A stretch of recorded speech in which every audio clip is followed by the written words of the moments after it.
Good morning.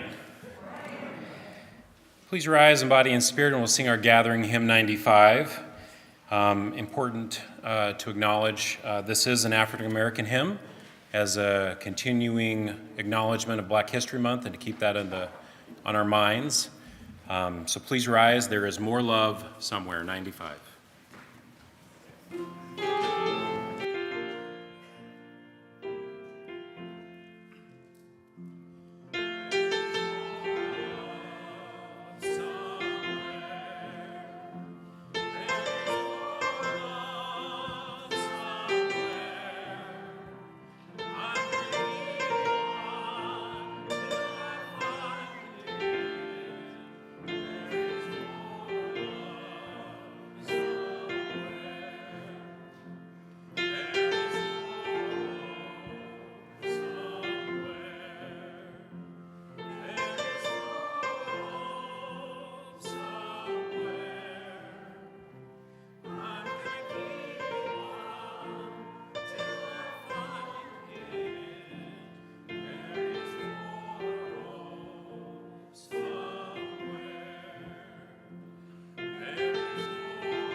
We light this chalice to celebrate Unitarian Universalism.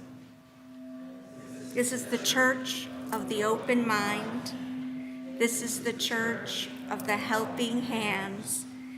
This is the church of the open heart. Together we care for the church and each other.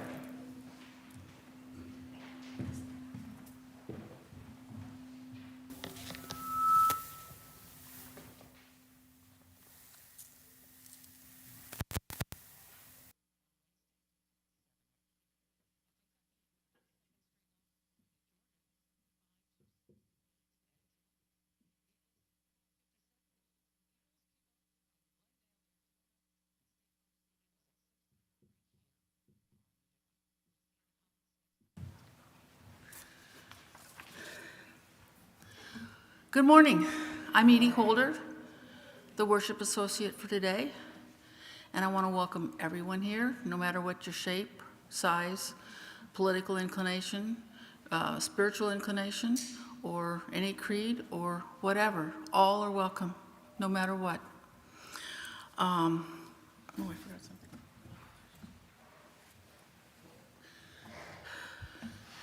So please put your cell phones into church worship mode. And I want to start with a little sentence here. The subject is joy from all different perspectives.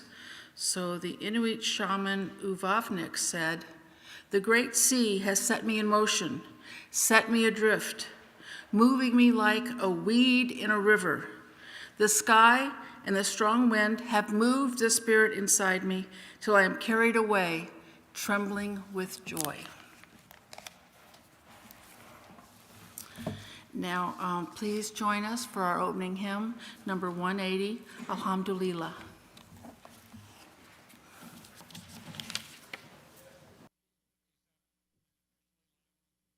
Okay, how many of you are familiar with this one? Okay. So we're going to sing it through twice all together, and then we are going to attempt to sing it as a round. Okay? How many of you can count to 6? Because that becomes crucially important here. Okay? Because it's 1, 2, 3, 4, 5, 6. All right, so we're going to do it twice. Remember, there's a rest in the middle. That's important for the round. Okay. All together twice in unison. Give us the starting note, please, Peng Cheng. Here we go. 1, 4, 5. Do. Play it, please, Peng Cheng.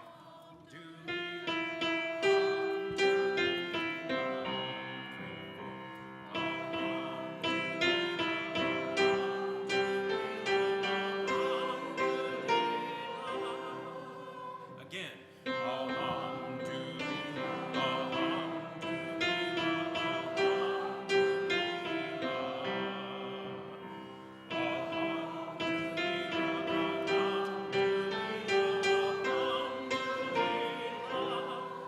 One. Alhamdulillah, alhamdulillah, alhamdulillah, alhamdulillah, alhamdulillah.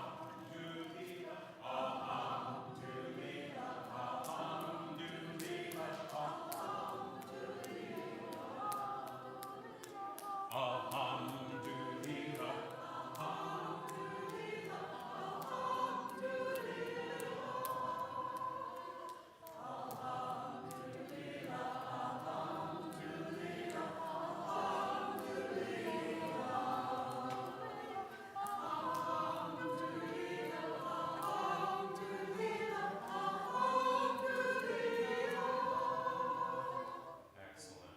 Thank you.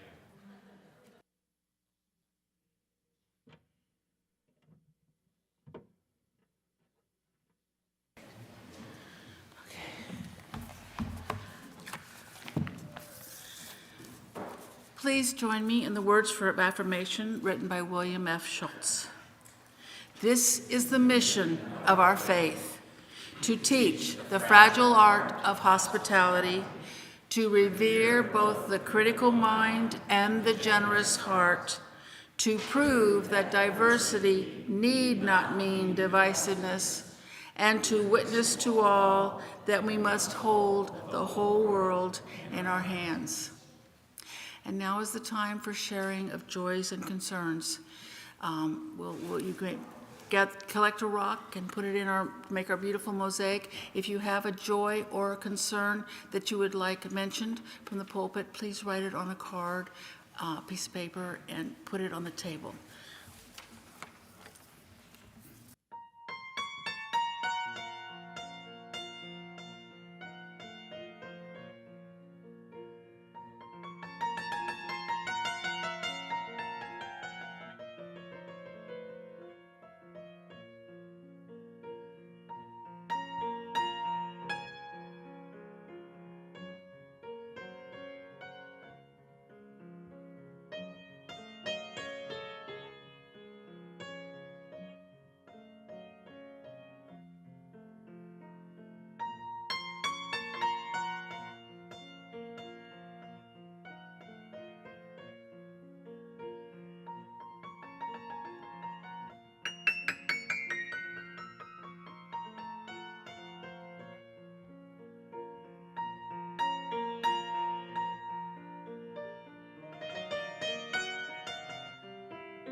Reverend Kelly will place one more stone for those joys and concerns that remain unspoken, but are carried in people's hearts.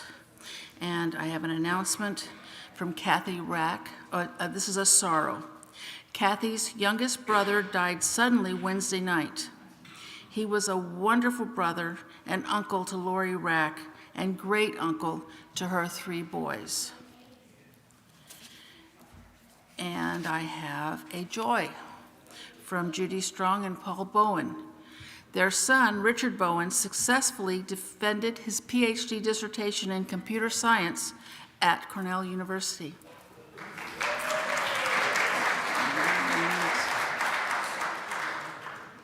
And there are no joys and concerns from those attending via Zoom or YouTube.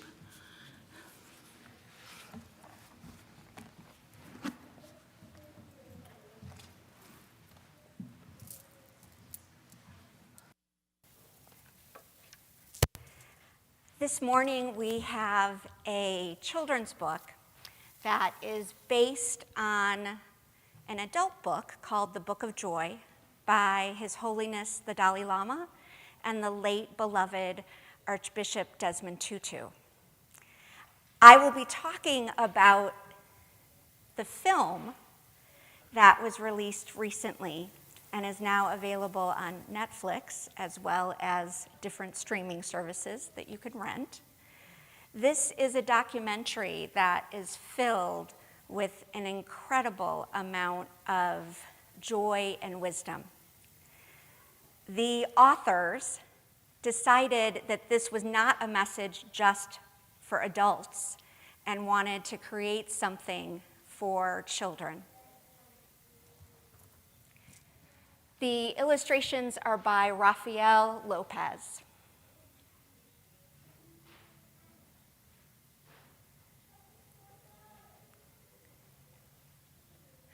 One of us grew up in a little house.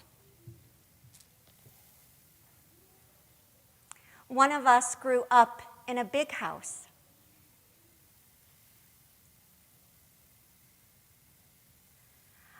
Our houses were on opposite sides of the world.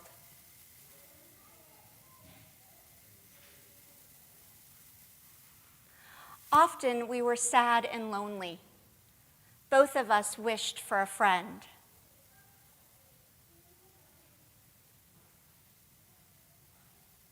Sometimes the other kids wouldn't let us play, or they were very far away. We wondered if we would always be sad and lonely. I don't know if any of you have ever wondered if you would be sad and lonely, if it would end. I know I have. But when we sat still and breathed in the quiet, we noticed something beautiful. Do you see anything? What do they see? It might be hard to see because there's so much beautiful sunshine today. One of them sees a butterfly.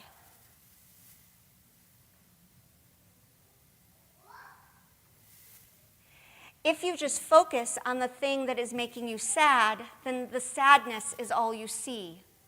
But if you look around, you will find and you will see that joy is everywhere.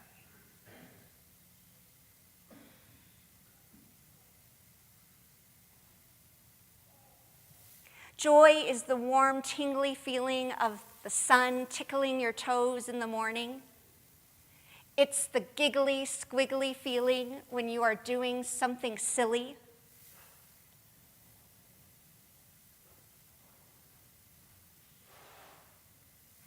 And it's the soft, snuggly feeling of being all wrapped up cozy in your bed at night. Even when you are caught in the rain and your joy is washed away, it's waiting at the bottom of the puddle.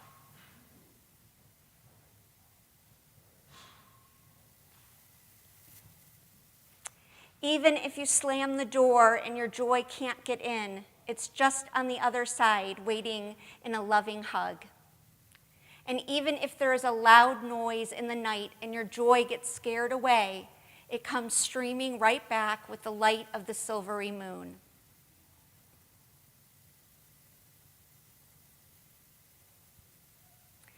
Joy is the bubbly, bouncy feeling of finding a good friend. And once you let joy in like magic, your heart always has room for more.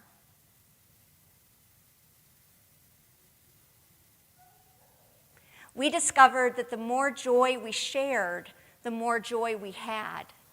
And the more joy we had, the more joy we could share.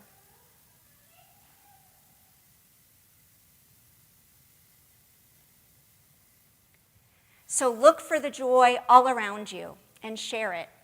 Write it in a letter, play it on a drum, sing it to the sky.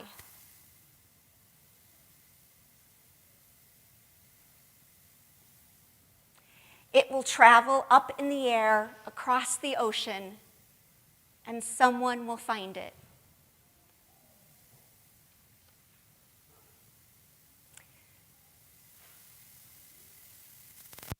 And share it, and as it spreads from person to person, the world will fill with joy.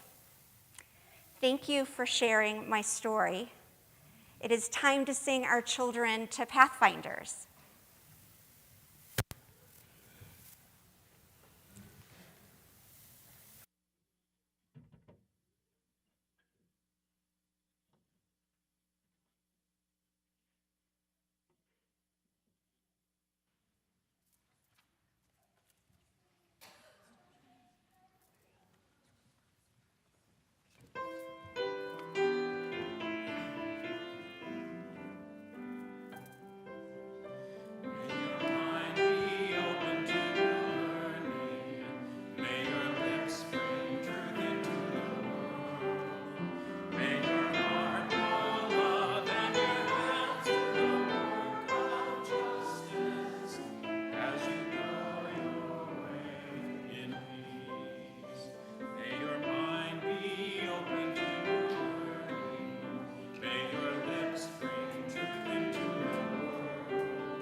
I invite you to settle in and get comfortable.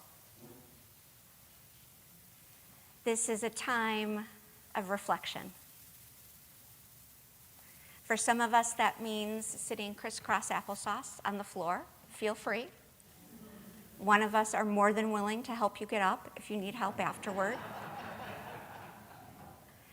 Others find that sense of peace making their back straight and keeping their feet on the ground. If you feel comfortable, close your eyes. If that doesn't feel quite right to you, find a fixed place to keep your gaze.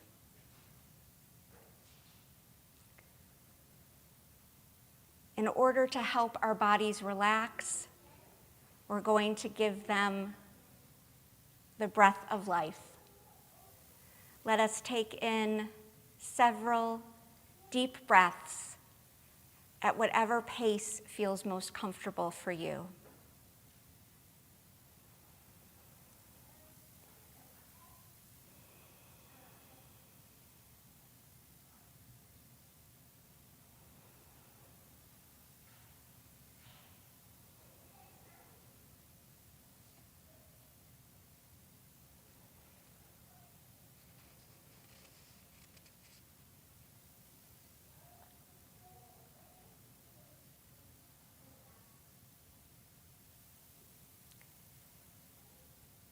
Now think of a time that you experienced great joy. Joy comes to us in moments. When we think often of happiness, we think of times in our lives that we were happy. Joy surprises us. Joy comes to us in moments, and if we're lucky, hours.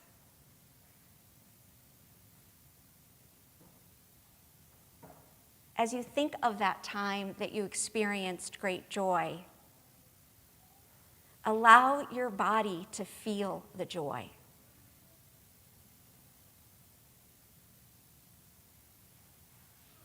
What did you smell?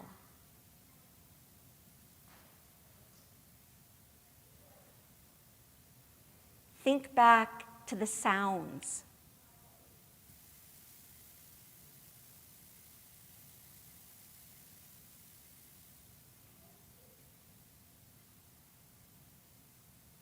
What did you see?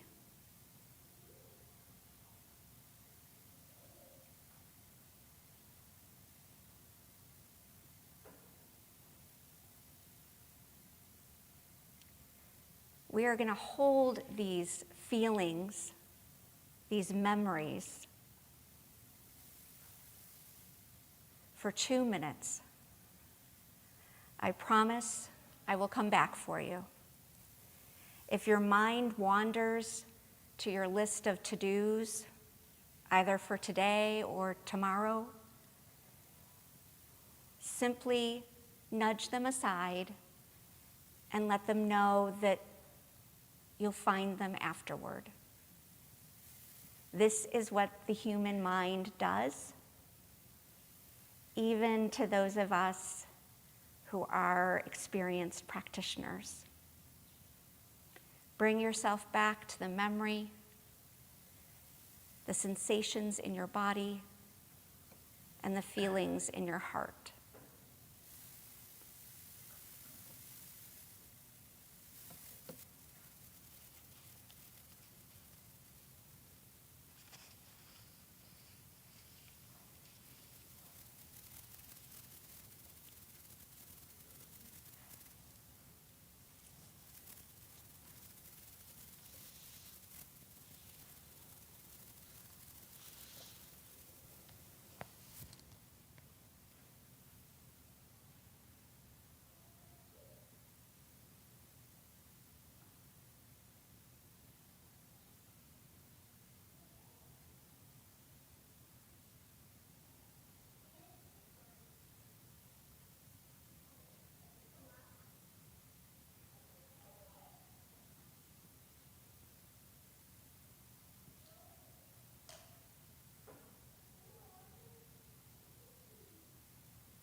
Allow my words to bring you back.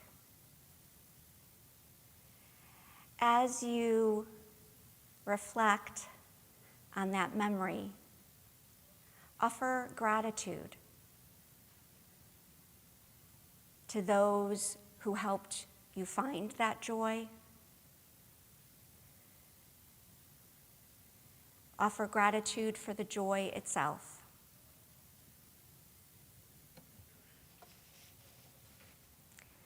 Joy is not something that we wait for. It is something to learn and to grow stronger at creating. For many of you, this may not be something new. However, I imagine that there might be one of you who has not tried meditating before. If so, congratulations. This was your first time meditating, and it does not have to be difficult. It is as easy as remembering. May it be so. May we make it so. I'd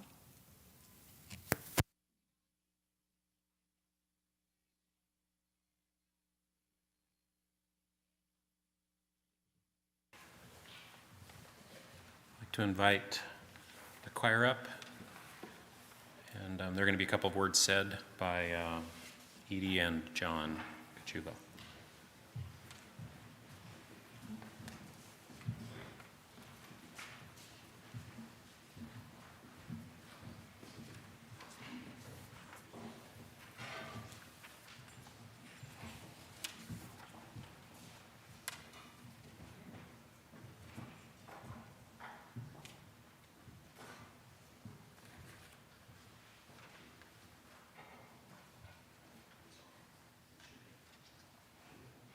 Doesn't sound like it's on. Oh, it is on.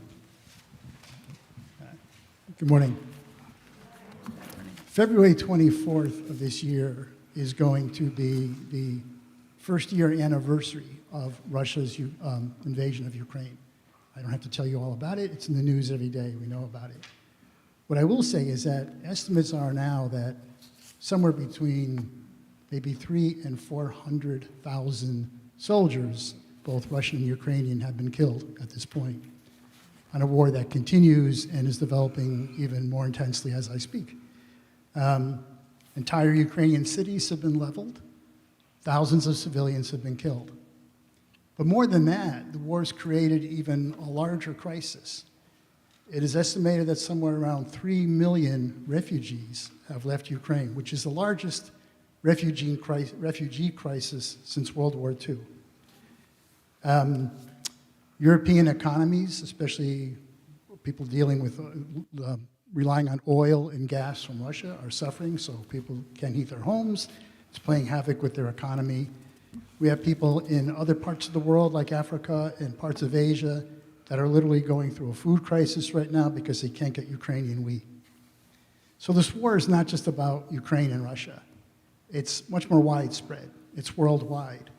It's emboldening other countries who have other sort of imperialistic goals, thinking now, wow, there's a war going on here, we might be able to do something else in our corner of the world. So it's a dangerous situation, and it's a horrible situation. So the choir is going to sing Prayer for Ukraine, which we sang last year, and I know you all heard it. The song has been sort of considered by Ukrainians an unofficial national anthem.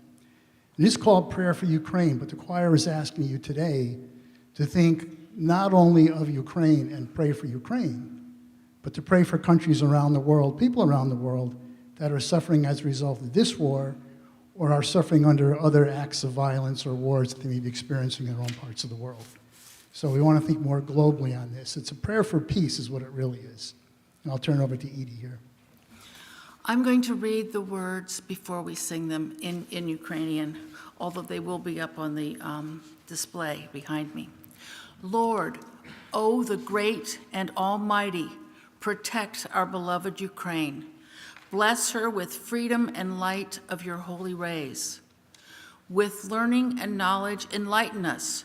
Your children small, in love pure and everlasting, let us, O Lord, grow. We pray, O Lord Almighty, protect our beloved Ukraine. Grant our people and country all your kindness and grace. Bless us with freedom. Bless us with wisdom. Guide into kind world. Bless us, O Lord, with good fortune forever and evermore.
Now is the time for our offering.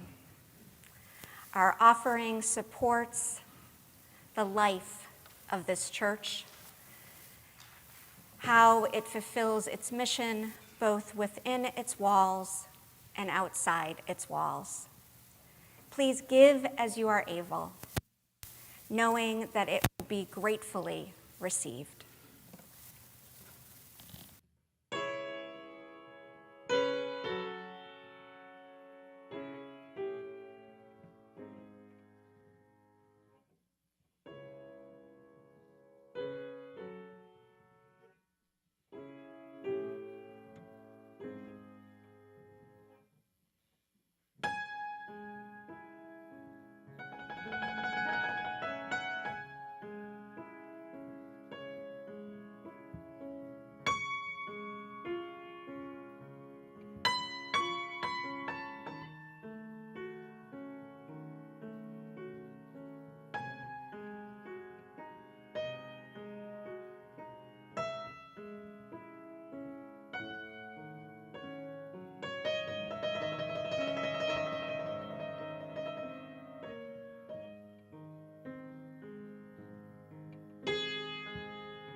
please rise in body, voice, and or spirit for hymn number 1031, Filled with Loving Kindness.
Thank you for the warm welcome.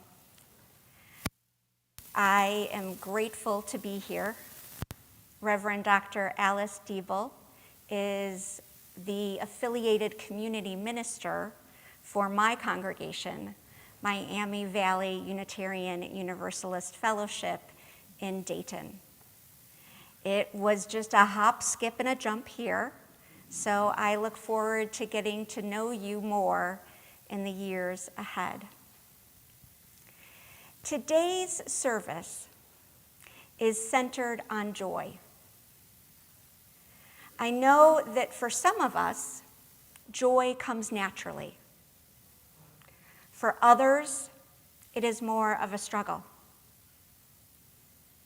When we look at the news, whether in print or on television, notifications coming through on our phones, we can believe that there is not very much to be joyful about.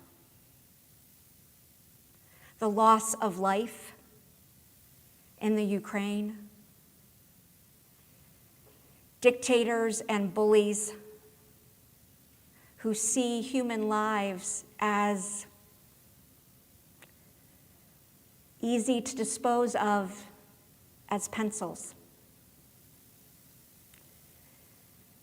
Nature continues to wreak havoc on human life because we as human beings have created such havoc on the natural world. We see natural disasters more and more often. They are becoming almost as normal as mass shootings. What is there to be joyful about? As a person who considers herself a mental illness advocate, I have asked myself that question since I was 11 or 12. What is there to be joyful about? I have struggled with major clinical depression, anxiety, and when I came to my first Unitarian Universalist church, I was in the pit of despair, having moved to California with my husband so that he could pursue acting. Just a few months after I arrived, my husband decided that he didn't quite need to be married anymore. So I only knew my 2 employees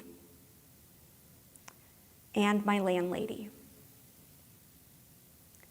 The Fellowship of Studio City welcomed me in, even though at that time I thought having children was child abuse, because it seemed to me that the only thing that we could guarantee to each other was suffering and pain.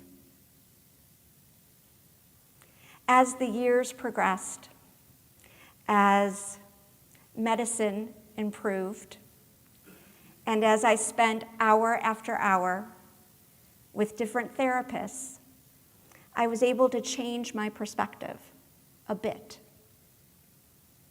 However, joy was not something that I thought was on the table for me.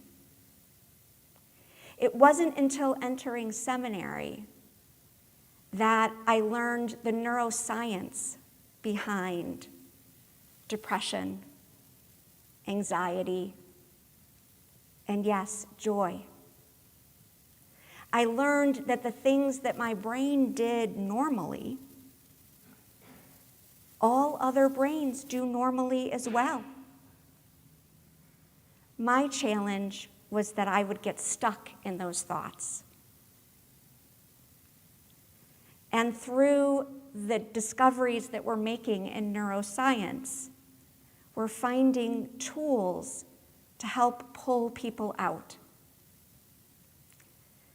The documentary, the adult book, the children's book, these are not substitutes for quality mental health and care. However, when one gets to a point where they can take a lifeline, where they can consider the sunshine, these are tools to pull themselves out faster. These are tools to help prevent us from getting stuck in the negativity. If you're like me, as a Unitarian, I don't like taking advice. Let me tell you, when I was depressed or anxious, lots of very well-meaning people sought to give me advice. They told me to get a hobby. Go exercise. That's a natural endorphin. Think about the things that I love. The bad news for someone who doesn't like taking advice is when they discover that those people who were giving advice were actually correct. I am sad to say that finding a hobby that you enjoy, exercising, I hope you can see me rolling my eyes on that one, and thinking about things that give you gratitude, love, and hope. These are things, these are tools that do actually help pull us out so that our brains do not get caught quite literally in a loop of negativity. You can read things like this in books on emotional intelligence or neuroscience. However, they are not quite as enjoyable as spending 90 minutes with His Holiness the Dalai Lama and the late beloved Archbishop Desmond Tutu, who encourages his friends, which he would consider you friends as well, to call him Arch. The beginning of the film starts with giggles. These giggles are so contagious that I have yet to find someone who has not experienced them as a result of the film. Our congregation hosted a screening in Dayton, and we had an interfaith panel afterward to discuss the importance of finding joy, especially in troubled times. Whether those are troubled times in our world, like we have talked about, or the personal struggles that most of us face, whether that's with divorce, sickness, loss of job, or loss of loved ones. We all have to choose to turn to joy. And these gentlemen, in their 80s when the film was made, cannot do anything other than find joy. Seeing them together, Arch's daughter described them as two 8-year-olds. They poke each other, they tickle each other. When they hug and kiss, they almost rub noses. They have so much joy in being reunited together and sharing their stories with each other and the greater world. Now, some of you may be familiar with the Dalai Lama, His Holiness the Dalai Lama, and Archbishop Desmond Tutu. Some of you, though, may only recognize the name and not have actually read about their lives.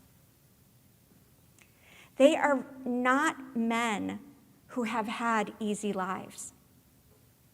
They have had their own personal struggles, and they have led their countries through great oppression. His Holiness the Dalai Lama was exiled and escaped Chinese-occupied Tibet when he was a young man. He had to dress up to get out and pretend that he wasn't himself. He risked his life, and those who helped him escape risked their lives. Today, China still occupies his country, and he wonders if he may actually be the last Dalai Lama. If Tibet does not have a country, what is the need of another holiness? Arch grew up in apartheid, a legalized system for racism, segregation, classism, and oppression in South Africa.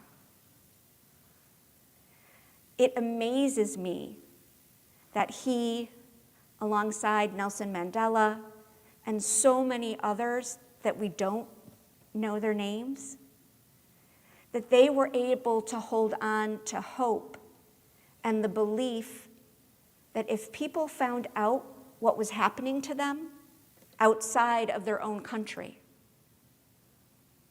people would do something about it. If anyone had a right to feel hopeless, it was young Desmond Tutu.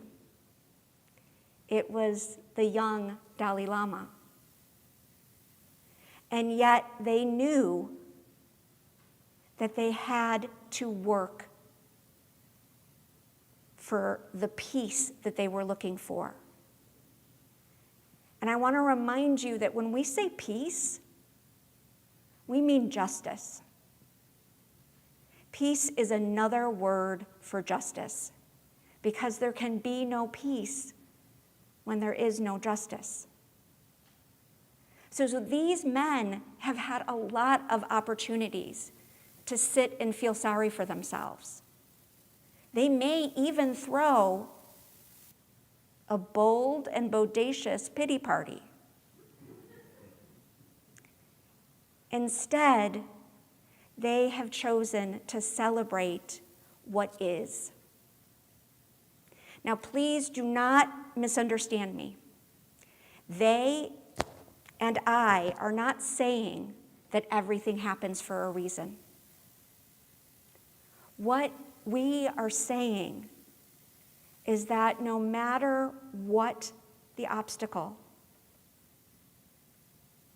we can find places of joy, even if they are only seconds long. And when we spread that joy, we are able to make changes. Neuroscience, as I said, now shows us the same.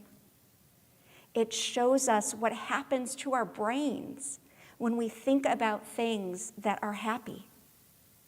Did you know that when your brain is remembering something happy or scary and horrible, the brain doesn't actually realize that it's a memory? It experiences it as happening right now. And that has an impact on our bodies. When we say, oh, you shouldn't be stressed, it's so bad for you, it's not an abstract idea. Stress is bad for us because when our bodies are stressed, they release hormones, chemicals, that our bodies are not supposed to be experiencing 24 hours a day, 7 days a week. Those hormones are bad for us when we bathe our organs in them all the time.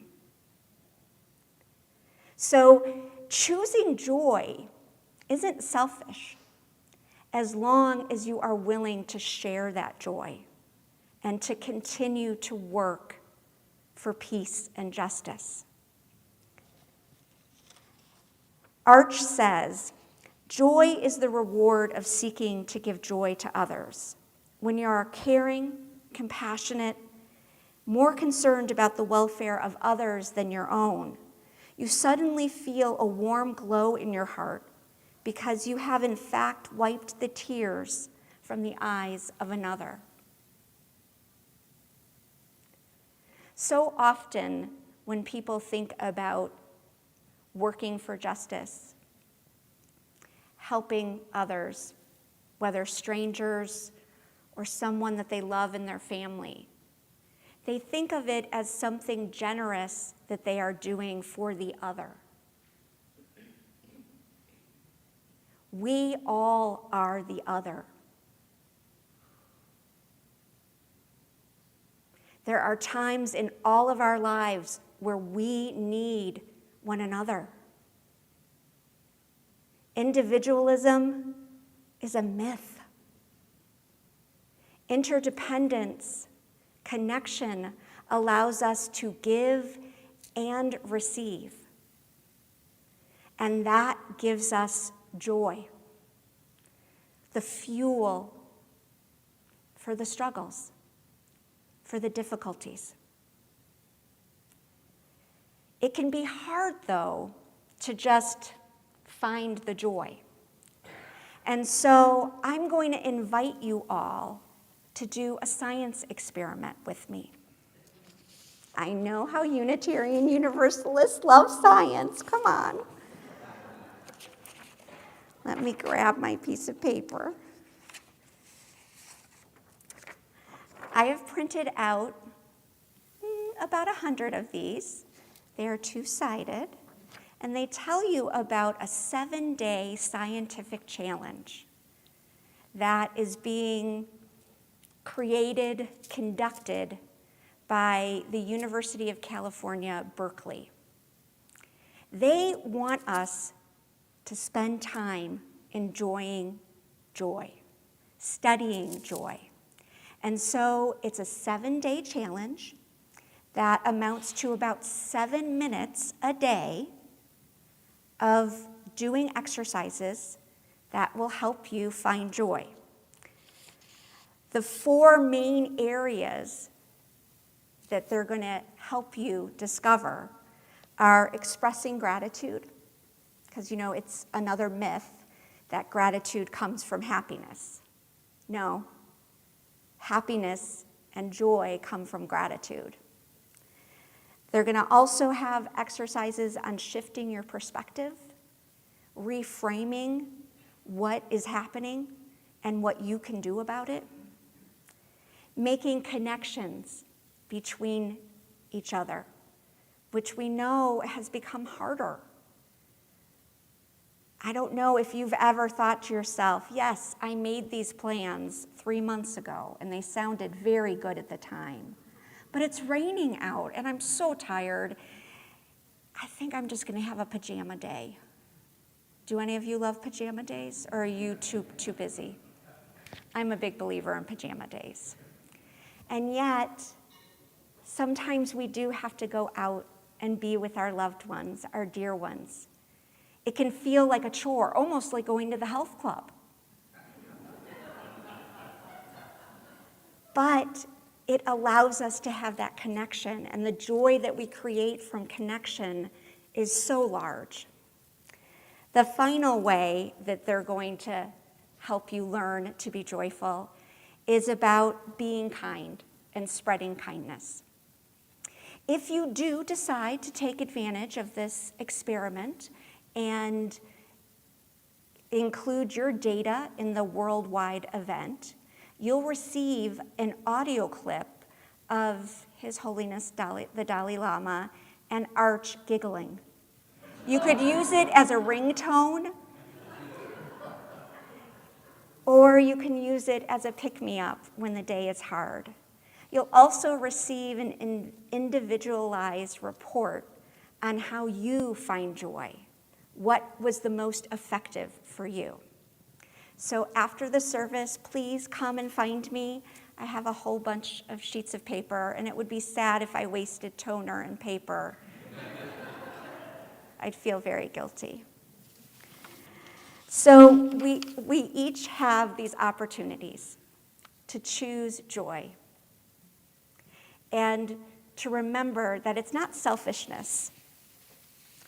It's actually a way of extending our endurance. None of the battles that we face in our personal lives or as a community or in the world are going to be fixed or transformed overnight. We need to train for the Ironman. And the best fuel is joy. May it be so. May we make it so.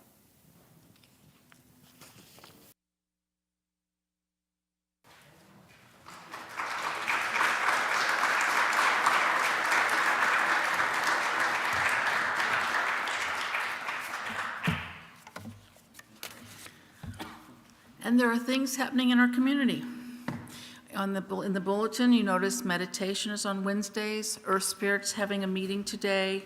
There's a laughs dinner next Friday, hopefully a lot of laughs. Joetta's going to do a UUA presentation next Sunday after church. And then I've got a couple other ones. Our sanctuary and immigration team is participating in a project with Mount Auburn Presbyterian Church and others called Global Stews, a celebration.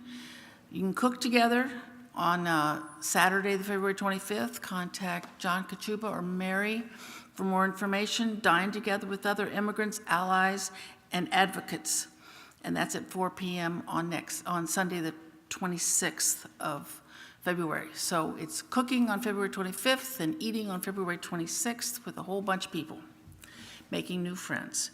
And now, Rob?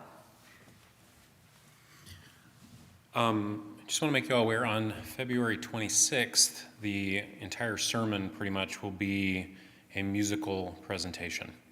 Not from me, but from or the choir, but from a group called Gen Out. It's one of only 10 vocal ensembles in the U.S. for LGBTQ plus and allied youth in the U.S. It's a 16-voice youth choir. And they reached out to us. They are affiliated, they're not Outreach Ensemble, with the Gay Men's Chorus of Washington, D.C. They are going to be here in Cincinnati. They contacted the Cincinnati Men's Chorus and said, is there a congregation that we could come and sing to who would enjoy this? And they said, how about St. John's? That's perfect, because that's where we meet and everything else. So they will be here on February 26th. It will take up most of the service. So it should be a lovely service with a very powerful message. And so please take the opportunity to let your family and friends know, especially anyone who would truly benefit from a message of love and acceptance and peace and joy. So please come and appreciate that on February 26th. Yes. And finally, we have a public service announcement from Debbie.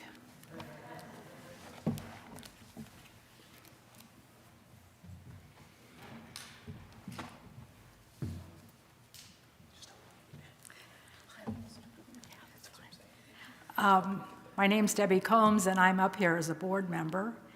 And I'm grateful to be here because I want to invite you to do things that bring me joy. And what brings me joy is volunteering time and talent to St. John's.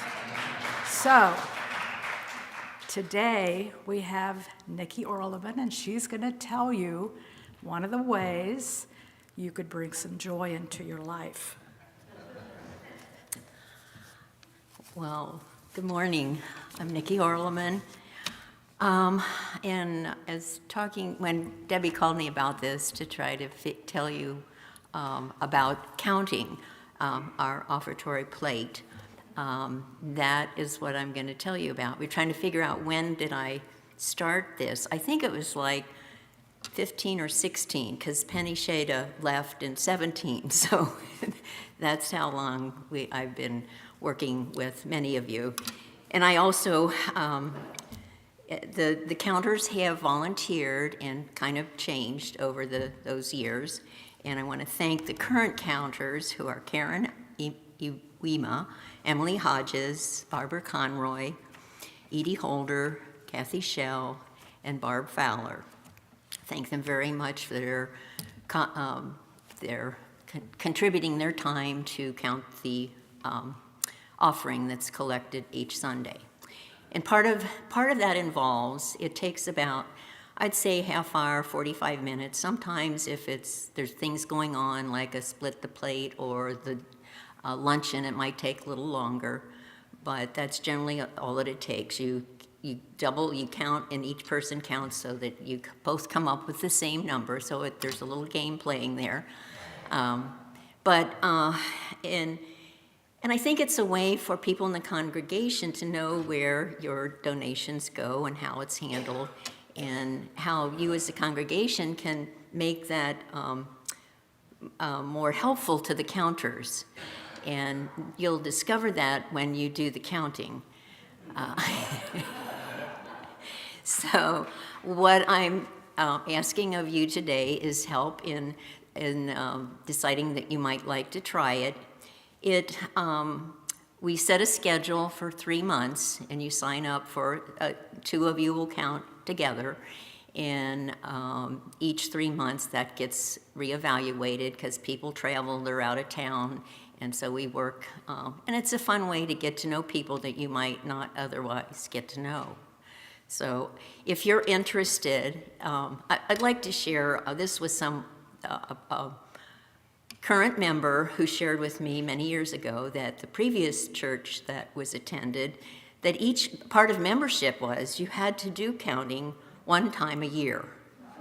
Now, if you can work that into your schedule, I would enjoy that. So you can contact me after service today and give me your name and number if you're interested. And let's see, phone number, email, and text, in that order.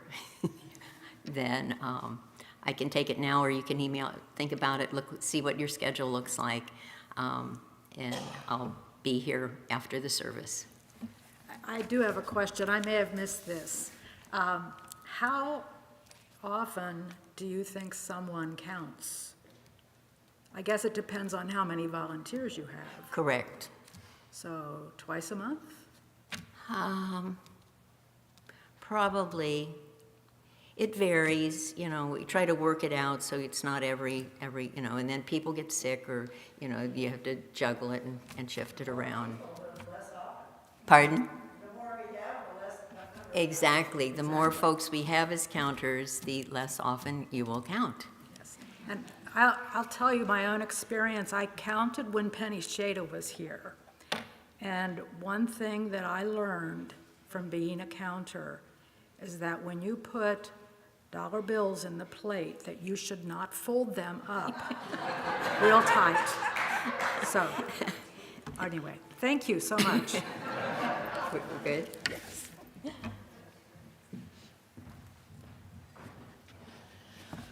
Please rise as you are able for our last hymn, number 100, I've Got Peace Like a River.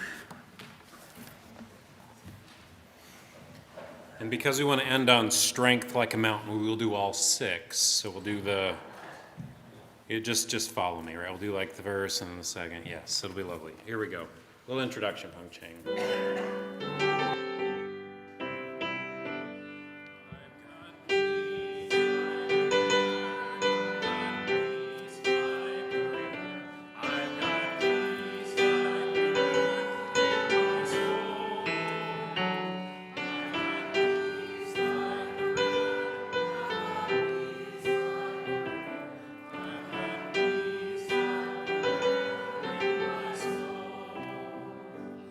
I've got joy like a fountain. I've got joy like a fountain. I've got joy like a fountain in my soul. I've got joy like a fountain. I've got joy like a fountain. I've got joy like a fountain in my soul. I've got love like an ocean. I've got love like an ocean. I've got love like an ocean in my soul. I've got love like an ocean. I've got love like an ocean. I've got love like an ocean in my soul. I've got pain like an arrow. I've got pain like an arrow. I've got pain like an arrow in my soul. I've got pain like an arrow. I've got pain like an arrow. I've got pain like an arrow in my soul. I've got tears like the raindrops. I've got tears like the raindrops. I've got tears like the raindrops in my soul.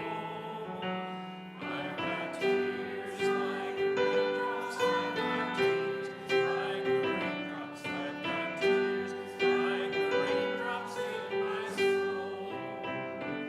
I've got strength like a mountain. I've got strength like a mountain. I've got strength like a mountain in my soul. I've got strength like a mountain. I've got strength like a mountain. I've got strength like a mountain in my soul.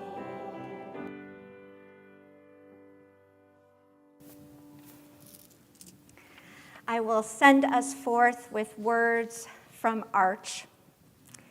Every day we have the opportunity to create and recreate our lives. This is the power we yield. No dark fate determines our future.